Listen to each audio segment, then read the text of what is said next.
مومنو، تم کو مقتولوں کے بارے میں قصاص یعنی خون کے بدلے خون کا حکم دیا جاتا ہے، اس طرح پر کہ آزاد کے بدلے آزاد مارا جائے، اور غلام کے بدلے غلام، اور عورت کے بدلے عورت۔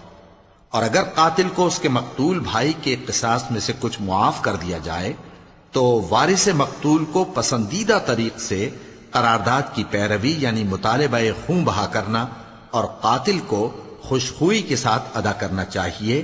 یہ تمہارے پروردگار کی طرف سے تمہارے لیے آسانی اور مہربانی ہے۔ اب جو اس کے بعد زیادتی کرے اس کے لیے دکھ کا عذاب ہے۔ اور اے اہل عقل، حکم قصاص میں تمہاری زندگانی ہے کہ تم قتل و خونریزی سے بچو۔